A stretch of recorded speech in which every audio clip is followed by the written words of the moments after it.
ቅዱሳን መላእክት፣ ጻድቃን፣ ሰማዕታት፣ ደናግል፣ መነኮሳቱ ሁላቸውም እንደየክብራቸው አምላካችን ባከበራቸው መጠን ስማቸው የተመሰገነና ከፍ ከፍ ያለ ይሁንልን።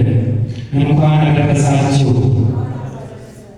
በወንድማችን ዲያቆን ዘማሪ ጌትነትና በእህታችን ዘማሪት ቤዛዊት ታደለ በደስታቸው ደስ ያላችሁ እግዚአብሔርን እልል ብላችሁ አመስግኑላቸው። እነሱ ብቻ አይደለም የተጠቀምነው እኛ ሁላችንም ነው። ዛሬ በዚህ ሰዓት በተለያየ ዓለም ላይ በተለያየ ሥራ በኃጢአት ስፍራ ላይ እንገኝ ነበር።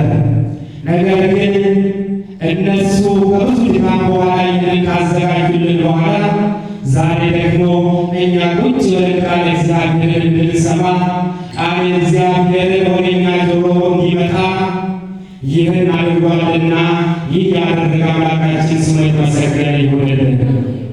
እግዚአብሔር አምላክ ቢወድና ቢፈቅድ የምንማማርበት ትምህርታችን ርዕስ የሚሆነው በዚህ መዝሙር 40 ቁጥር 3 ባለው ኃይለ ቃል ይሆናል። በአፌ አዲስ መዝሙር የአምላካችን ምስጋና ጨመረ፣ ብዙዎችም ያያሉ ይፈራሉ፣ በጌታም ይታመናሉ ይላል። ጥቂት ደቂቃ የምንነጋገርበት ትምህርታችን ርዕስ የሚሆነው አዲስ ቅኔ በልቤ ገባ የሚል ኃይለ ቃል ይሆናል። ይህ ቃል በልቦናችን ሰሌዳ ታትሞና ተቀርጾ ይቀመጥ ዘንድ እኛም ሰፊ መጽሐፍ ቅዱስ እንድናነብ ይረዳን ዘንድ ቃሉ ከነጋብራችሁ ትሉታላችሁ። አዲስ ቅኔ በሉ። ይሰማል? አዲስ ቅኔ በልቤ ገባ። ይህ ቃል ያለው የተናገረው ልበ አምላክ ቅዱስ ዳዊት ነው። ዳዊት በሰው ዘንድ የተናቀ እግዚአብሔር ከተናቀበት ከፍ ያደረገው ዳዊት ወልታፋ የተባለ እግዚአብሔር ግን በአፉ ትልቅ ምስጋና የሞላለት ታላቅ ሰው ነው። በሰው ዘንድ መናቁን ዳዊት ያውቃል። እግዚአብሔር ግን ከተናቀበት ስፍራ ላይ ከተናቀበት ቦታ ላይ እግዚአብሔር ከፍ እንዳደረገው ዳዊት ይህንን ነገር ተረድቷል። ዳዊት እግዚአብሔር እንዳከበረው አውቀዋል። ዳዊት ለምስጋና እንደመረጠው እንደሾመው እግዚአብሔር ከፍ እንዳደረገው ተረድቷል። ለዚህም ነው አዲስ ቅኔ በልቤ ገባ ያለው። የትምህርቱ መሰረታዊ ዓላማ ምንድን ነው የሚለው ነገር ስናይ እንደው መዝሙር የሚባለው ምንድን ነው? ለምንድን ነው መዝሙር የሚዘጋጀው? ማንስ እንዲያዘጋጁ ስለፈቀደላቸው ነው? እነዚህ ልጆች ዘማሪ ዲያቆን ጌትነትና እህታችን ዘማሪት ቤዛዊት ታደለ በመዝሙር ወደ እኛ ሕይወት በዚህ ዓለም ላይ ካለው ዓለማዊ ሕይወት ተለይቶ በመዝሙር ብቅ ብሎ ያላሰሙ የቻሉት ማን ስለፈቀደላቸው ነው? ትርጉሙስ ምን ነው ስለሆነ ነው የሚለው ነገር እንድንረዳና እንድናውቅበት ዘንድ ነው። ሚስጥሩ ይገልጽልን ዘንድ እሱ ቅዱስ መልካም ፈቃዱ ይሁንልን። እንግዲህ ዛሬ እዚህ የተሰበሰብነው ሁላችንም ተራሰተን ለማስመረቅ አይደለም፣ ወይም የጥበብን ሥራ ለማስመረቅ አይደለም። ዛሬ የምናከብረው ማንም ሳይሆን ዲያቆን ጌትነትም አይደለም፣ ዘማሪት ቤዛዊትም አይደለችም። የምናከብረው አምላካችን ቅዱስ እግዚአብሔር ነው ማለት ነው። ስሙ የምንጠራው የአምላካችን ስም ነው። የጌትነት ስም አይደለም፣ የቤዛዊት ስም አይደለም። የምንጠራው የአምላካችን ስም ነው።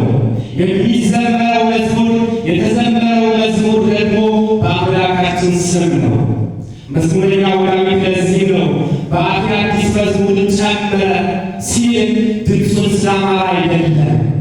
እነዚህ ልጆች ድምፃችን ስላማረ ነው፣ ድምፃችን ከሌላው ስለተሻለ ነው፣ እንዲያው ደግሞ ከእኛ በላይ ማንም የለም ስላሉ አይደለም ወዳጆች። እግዚአብሔር አምላክ ስለመረጣቸው ነው። እግዚአብሔር አምላክ ይህን መዝሙር እንዲያዘጋጁ ስለመረጣቸው ስለፈቀደላቸው ነው። ማንም በገንዘቡ ማዘጋጀት አይችልም። ማንም በእውቀቱ ማዘጋጀት አይችልም። በእውቀት የማይዘጋጅ ኖሮ ቢሆን ኖሮ ብዙ በእውቀት የረቀቁ ብዙ ደረጃ የደረሱ ሰዎች አሉ።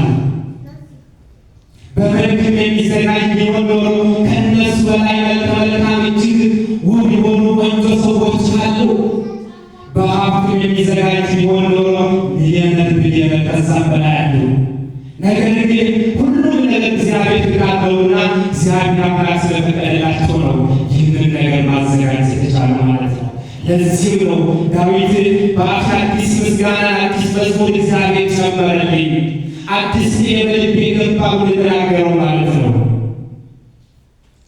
ለዚህም ነው የሰው ልጅ ያስባል፣ እግዚአብሔር ግን ያከናውናል፣ ይጨርሳል፣ ይፈጽማል።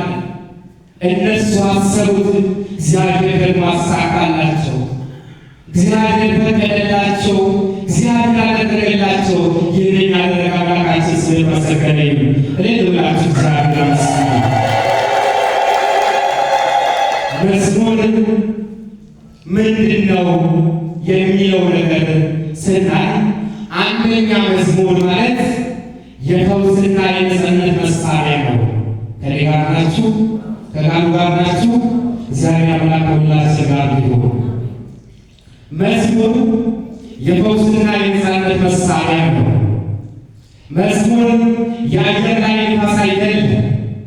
በእስር ቤት ውስጥ ሳሉ የነበሩት ጳውሎስና ሲላስ ያንን የእስር ሰንሰለታቸው የተቆረጠው በመዝሙር ነው። ያንን ጭንቀታቸው የጠፋላቸው በመዝሙር ነው።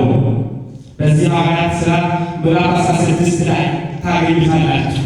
እኩለ ሌሊት ላይ እግዚአብሔር ሲያመሰግነው ከእስር ቤት የእስር ቤቱን መሠረት በተናወጠ ሰዓት የእስር የታሰሩበት ያንን የእግራቸው ሰንሰለት ተቆረጠላቸው። ስለዚህ መዝሙር ታላቅ ኃይል አለው። ምክንያቱም የእግዚአብሔር ቃል ስለሆነ ማለት ነው። የእግዚአብሔር ቃል ስለሆነ ወደ ጆሮአችን ሲመጣ ወደ ልባችን ሲወርድ ያን የእግዚአብሔር ኃይል ደግሞ ታላቅ ተአምር በእኛ ሕይወት ላይ ያደርጋል ማለት ነው። ዛሬ የሚመረቀው ይህንን መዝሙር ወደ ሰዎች ቤት፣ ወደ እናንተ ቤት፣ ወደ እኛ ቤት ሲመጣ ስንሰማው የተጨነቀን እኛ ከጭንቀታችን እንረጋጋበታለን። ያዘንነው እኛ ከሐዘናችን እንጽናናበታለን። አልሆን ያለን ነገር ይሆንልናል። አልሳካ ያለን ነገር ይሳካልናል። ምክንያቱም እነሱ ያሰቡትን ነገር እግዚአብሔር ስለፈጸመው፣ እግዚአብሔር ስለፈቀደላቸው፣ እግዚአብሔር ስላከናወነው ሁሉም ነገር እግዚአብሔር ፍቃድ ስለሆነ ይህንን መዝሙር በእኛ ጆሮ በእኛ አንደበት ወደ ልባችን ሲመጣ ያንን የምንሰማው ዝማሬ ስራው ይሰራል። እግዚአብሔር ስራው ታላቅ ነውና። እንግዲያውስ መዝሙር የሚለው የፈውስና የነፃነት ነው። ብዙ አንፈወስ አንድናለን በሽታ በበሽታ ተይዘን ሳለን ብዙ ጭንቀት ይመጣብን የነበረውን ያን ሁሉ ጭንቀታችን፣ ያን ሁሉ መከራችን፣ ያን ሁሉ ስቃያችን ይህንን ዝማሬ ስንሰማ ይጠፋል፣ ይተናል። እንደ ሰማይ ቡን እንደ ደመናው ይበተናል። በሕይወታችን ላይ ያንዣበበው ያንን ደመና ይጠፋልናል ማለት ነው።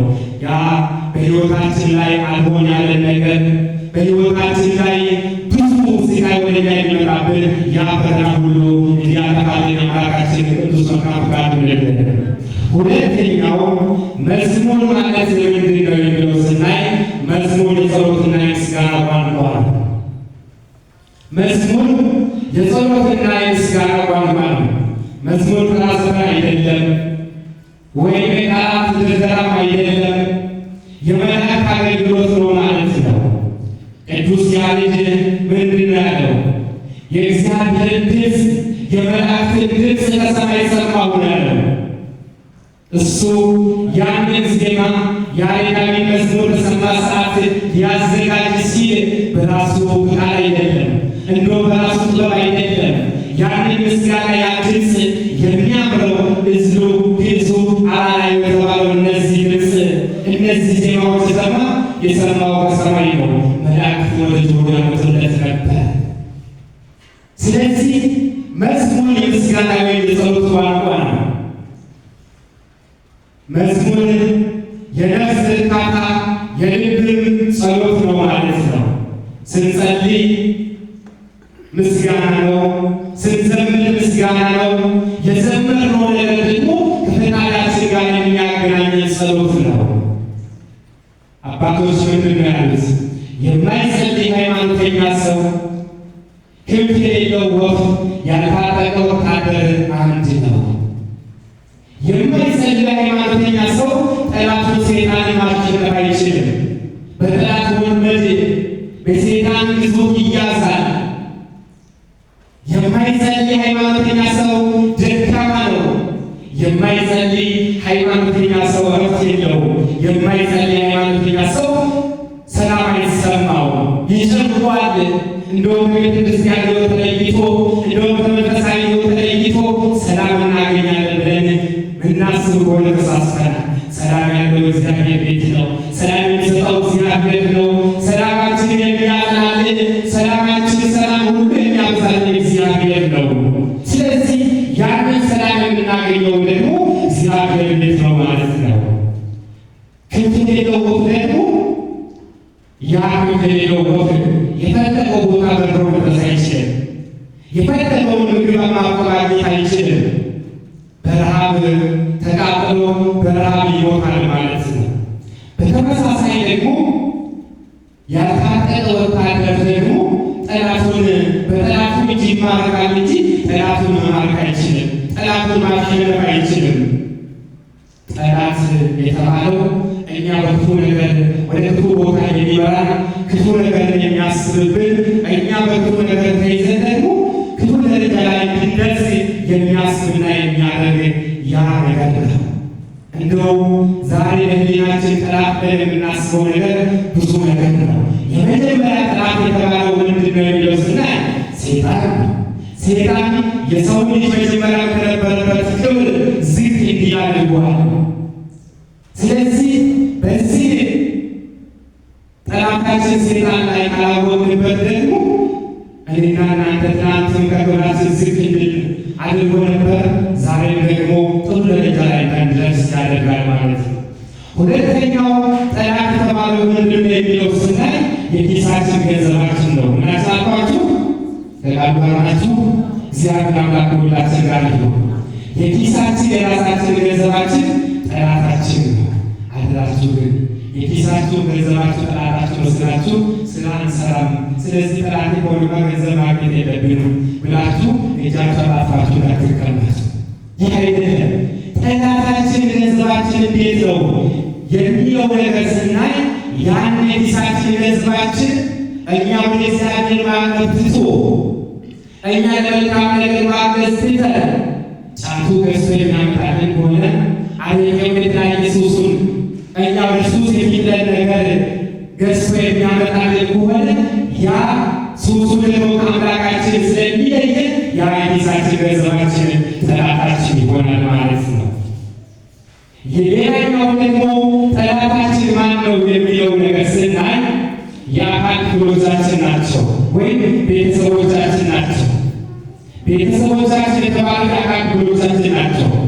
እነዚህ አካል ክፍሎቻችን እጃችን የሚሰልቁ ከሆነ ዓይናችን መጽሐፍ ቅዱስን ማንበብ አቅቶት የዓለምን የማይፈቀደውን ነገር የዓለም ኃጢአትን ሁሉ የሚመለከት ከሆነ ያ ዓይናችን ጠላታችን ነው። እጃችን ሰልቆ የሚያመጣልን ከሆነ ያ እጃችን ጠላታችን ነው። አፋችን መልካም ነገር መናገር አቅቶት እንደ ዘማሪ ዲያቆን ጌትነትና እንደ ዘማሪ ቤዛዊት ታደለ እግዚአብሔር ምስጋና ማቅረብ የማይችል ከሆነ መዘመር የማይችል ከሆነ ነገር ግን ዘመኑን የሚዘፍን ከሆነ የአፋችን ለእኛ ጠላታችን ነው። እግራችን ወደዚህ ወደ ተቀደሰችው ስፍራ ወደ ቤተ ክርስቲያን በመግባቶት ነገር ግን በዓለም ዙሪያ ሩጦ እኛ ወደ ኃጢአት የሚመራ ከሆነ የዓለምን ወደ ዓለም ሩጦ ደግሞ ንጹሕ ደም የሚያፈስ ከሆነ የእግራችን ጠላታችን ነው። ስለዚህ በዚህች በመንፈሳዊ ሕይወት ላይ በቤተ ክርስቲያን በዚህች ዓለም ላይ ሳለን ጠላታችን ልናውቅበት ያስፈልጋል።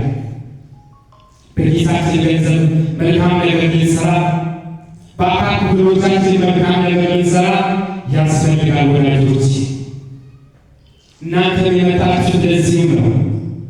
እነሱ ለፉ፣ እነሱ አዘጋጁ፣ ኑ ስሙልን፣ ኑ ተለወጡበት፣ ኑ ወደ ንስሐ ሕይወት የሚመራችሁ ምስጋና አዘጋጅተናል። ነገር ግን እናንተ እንድትመለሱ ደግሞ ይህንን ዝማሬ መስማት አለባችሁ። ይህንን መዝሙር ማዳመጥ አለባችሁ። አዳምጣችሁ ሰምታችሁ ደግሞ ልትለወጡ ይገባል ብሎ ያዘጋጁትን ነገር እናንተ በጉጉት ደግሞ ታዛችሁ ለመስማት መጣችሁ። መስማት ብቻ አይደለም፣ መስማት ብቻ አያጸድቅም። ሰምቶ መለወጥ፣ ተለውጦ መታየት ይህንን ነው የሚያጸድቀው። ይህንን ነገር ነው ትልቅ ደረጃ ላይ እኔና እናንተ መድረስ የምንችለው ማለት ነው። ለዚህም ነው መዝሙር የጸሎትና የምስጋና ዋና ነው የተባለው። ለዚህም ነው ማለት ነው። አዲሱ ምስጋና ለአዲሱ ቸርነት የሚያበቃ ነው። እግዚአብሔር በየቀኑ ሕይወታችን አዲስ ቸርነት ያደርግልናል። ስለዚህ እኛም በየቀኑ አዲስ ልቦና፣ በአዲስ ዝማሬ፣ በአዲስ ልመና ወደ እግዚአብሔር ልንቀርብ ያስፈልጋል። ይህ ዛሬ የሚመረቀው መዝሙር በውስጡ ምን ምን ይዟል የሚለው ነገር ስናይ አንደኛ የያዘው ምስጋና ነው። ይህ ምስጋና